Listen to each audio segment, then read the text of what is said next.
And we're back for round 2. Game 2, round 4. So, thanks, Tyler. And there's been no mulligans with this one. And Trent was on a mulligan to 6 in game 1. We didn't mention that. And from what you tell me, Tyler, the start of this game is a little bit slow. Is that right? It is a bit slow. I've sideboarded into the control deck for the second game. So I've taken out, I think I've taken out one of the Secret Away, so I've still got the 2 of the Rebel Masters, the 4 Hordling Outbursts, the 2 Raise the Alarms, and I think 1 or 2 of the Lightning Strikes. And so what have you brought in? And I bring in the 3 Anger of the Gods, that deals with Sidisi, the tokens, and Hornet Queen. Bring in End Hostilities. And not only that, it exiles them as well. Exiles them, yeah, which is excellent against the whip. Bring in the End Hostilities, Elspeth. I think there was something else too. But yeah, just take out mostly early stuff, and I've managed to draw one of the Seekers, so I can still apply some early pressure, though Trent had a Sultai Charm to destroy it. And so you've brought in a lot of that later game stuff. Yeah. To hopefully match the Whip Hornet Queen combo there that Sidisi runs off. Yeah.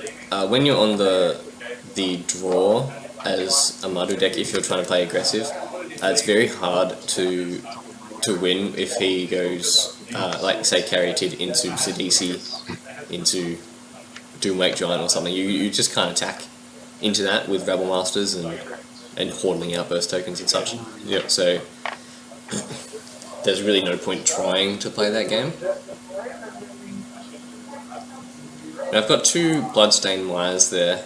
I've got no more lands in hand, and I've got Elspeth, so I want to keep hitting all my land drops, so I'm just not going to crack them. I'm not casting any spells, so there's no point. So obviously the more land in the deck, the higher percentage chance you've got of drawing that 6 land. Yeah, it's only a slim chance. Fetch lands don't thin your deck by very much at all, but you may as well play to, tiny percentages if you've got them available to. And obviously, I'm trying to play the control matchup versus the more mid-rangey deck. Now what's Trent come out with there? That's just a Yavimaya Coast. Oh, right. Yeah, he's just played his land in a very strange spot. There you go, move it back up. And it's come out with a Soul of Innistrad. Yep. Which, if that dies, he doesn't really mind so much as long as it doesn't get exiled, I suppose. So it's a good card to come out with early because it might draw that kill spell, Murderous Cut, the Hero's Downfall. And then then late game he's going to be able to get some advantage out of it. Or even, against blue decks, draw that counter spell because let's face it, it still is a 6/6 threat. Yeah. And so if it dies, you don't mind so much. So you've cracked a Maya here to go to 19, ignore the dice. We do get around to changing them at some stage, but I believe it's really late. We kind of got distracted.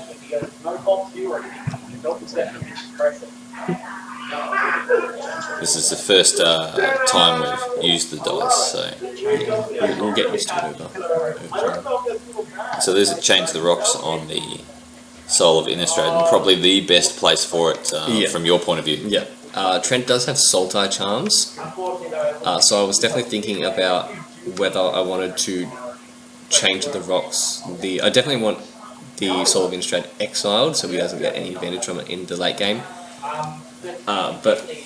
I don't want to change the rocks a creature with an enter the battlefield effect, like a Hornet Queen or something. Yep. Because then at instant speed he can Sultai Charm the Change of the Rocks and get his creature back and get some value. Where if he was to Sultai Charm the change now, getting a Soul of Innistrad back, just as a 6/6 doesn't really do anything. So does that give you thought to siding out the Change the Rocks altogether? I hadn't seen the Sultai Charm, so I wasn't sure how many he had, or if he had them at all. But it's just too good against a lot of his threats to have them exiled. Yep. And if I'm playing the control game, I don't really care that much if he wants to Sultai Charm. I change the rocks, it means he's not destroying one of my threats or No, actually, I don't think there's not many creatures you can kill with the Salto Charm after sideboarding. So to bring us up to speed, Trent's put out a Doomwake Giant, which then you murderous cut. It was a Crackling Doom. Crackling Doom. Yeah. So Trent took 2 from that, and then I've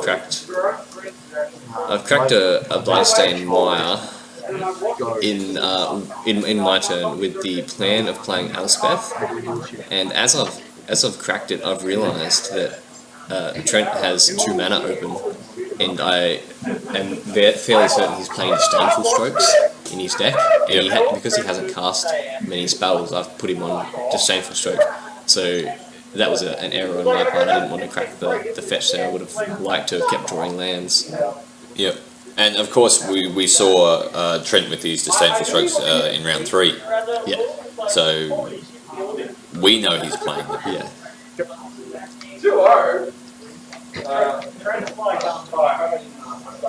So Stoke the Flames to take out the Corsair before he gets any value. Yep. And I don't want to. I can do it in.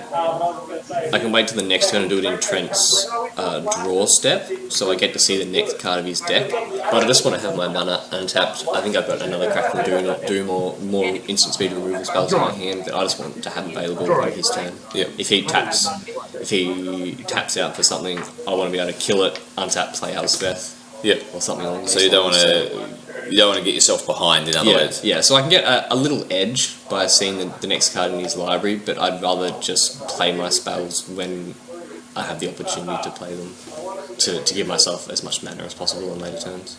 Yep. So Trent gets a Opulent Palace with the Wayfinder. Yep, straight into play.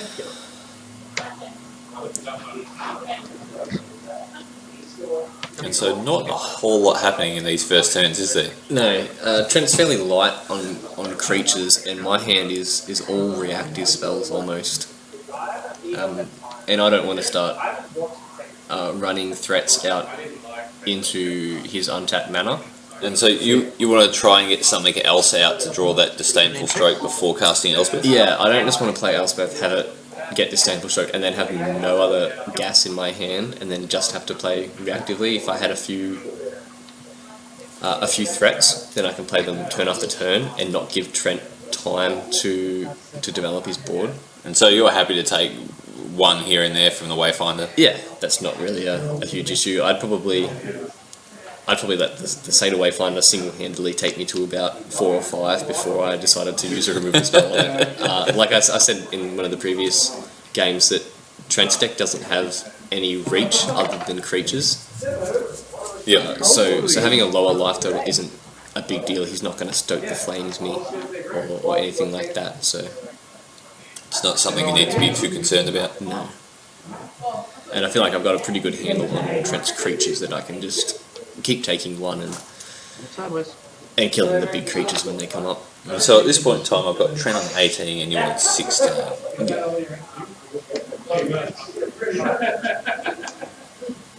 So that Corsair you probably want to deal with straight away, considering what we've just been talking about. Yeah. And I think I leave this one because I'm starting to run out of spells, like instant speed spells. So I think I might just leave it for a little while. And I know Trent's drawing the Seder Wayfinder next turn. And so have you brought End Hostilities in? Yeah, End Hostilities is in. Yep. I believe there's 2 of those.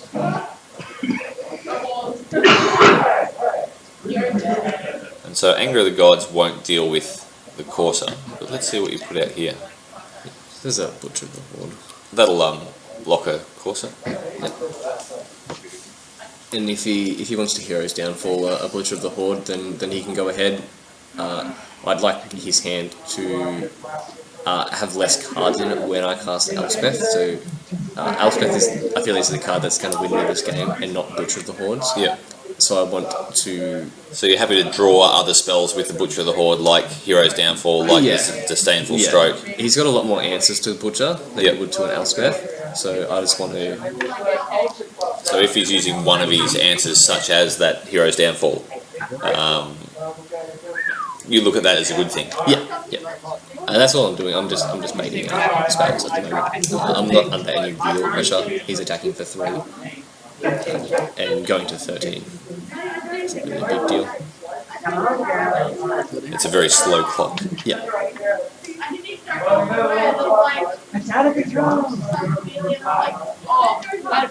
So another wayfinder. Yep. That looks like the third opulent palace. Yeah, I believe so. And he's flipped 2 Thought Seizers into his graveyard, which is the card that he wanted to hit. I've been sitting with at least 4 or 5 cards in my hand almost the whole game. So you're probably wondering what exactly is going on in my hand. Well, notably, Trent hasn't milled a whip yet, though, which is another card that he definitely wants to draw into. Yeah, Whip is a card that's really going to break this game wide open if you can get one into play. It's going to be my resources will be worn thin, having to end hostilities and such through the creatures he's going to be able to whip back if he whips back a Hornet Queen. And so it's going to put quite the clock on. And so we've got another butcher by you here, hoping to draw out something. He attacks straight into it. So what's the thought process there? There's a lot of bangers. Well, oh no, sorry, he hasn't yet. Oh yeah, he's just done that. So now he's got the disdainful stroke. So I need to bait that out, and he's got the murderous cut to deal with the butcher if you want to do that in the next turn. Press the swag. So his clock is still fairly small, but He does attack into the butcher though. So at the time, I was thinking about Bile Blight as one of the cards, the possible cards that he could have. Yep. So 1 plus the -3 kills the butcher. Yeah, but for some reason, I'm thinking that the butcher is a 5/5. So. And just for all our viewers, it's not. It's a 5/4. It is a 5/4, which could make things potentially awkward. You're more into politics. I think we've all had those points in time where we think a card has power and toughness different to what it actually has. Yes. So here comes the block with the not 5/5. No. You can with a slightly attacks. Blocking one of the Sadia Wayfinders. Yep. Taking 1, putting you on 12. I still think I'm okay. Swapping up Palace, getting another life. Who's done this to me? And Trent just passes the turn, so this is where I breathe a sigh of relief that The Bile Blight. there wasn't a Bile Blight. I think Trent might have just been trying to get in some damage, expecting me to possibly be playing around Bile Blight, but my own play mistake has actually worked out well. So it's good. And then a Crackling Doom takes out the Corsair. But let's face it, once the Wayfinder has come into play, it's pretty much done its job.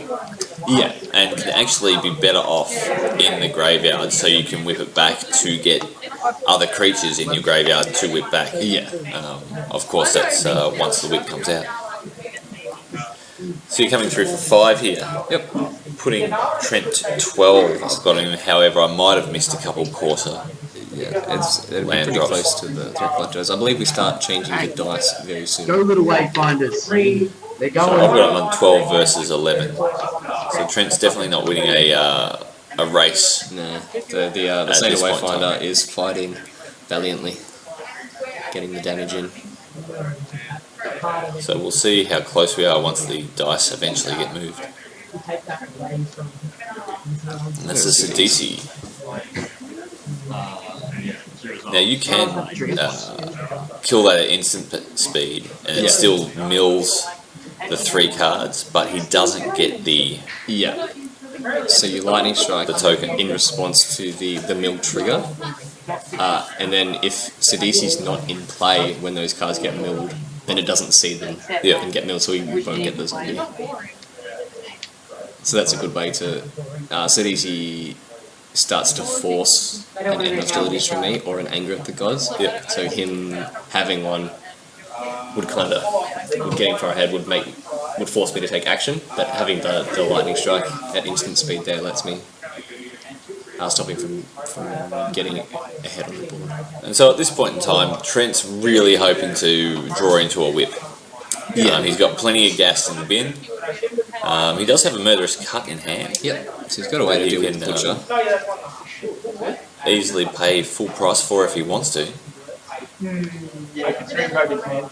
Personally, I hate paying full price for a murderous cut, especially when you're playing communes and wayfinders. Trent's got lead 11 lands, so paying 5 for a murderous cut doesn't mean too much. And apart from Hero's Downfalls, he's playing some blue in there, so he needs to. He's still got the Disdainful Stroke as well. Disdainful Stroke, yep.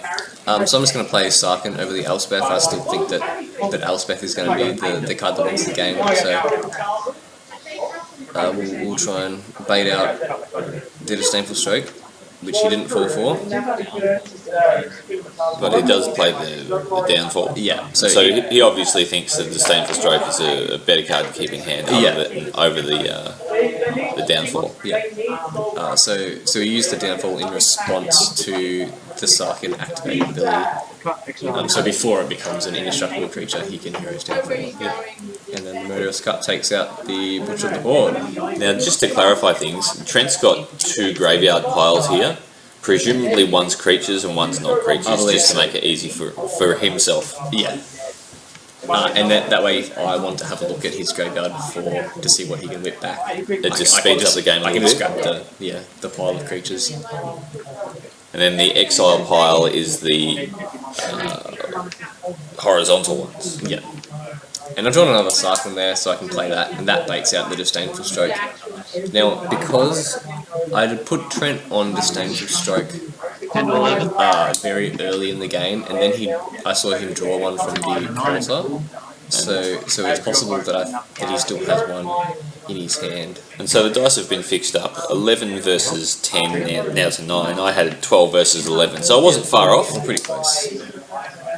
And out comes another Sidisi. Yep. Can't play around that one. With, but he's used his Disdainful Stroke now. Is that correct? Yeah. But like I said, I think he still has one in hand from the early turns. Yeah. And you've had this Elspeth in your hand since the start of the game. From the very start of the game, yeah. Well, you have been very patient with her. Yeah. I don't have that many win conditions after sideboarding.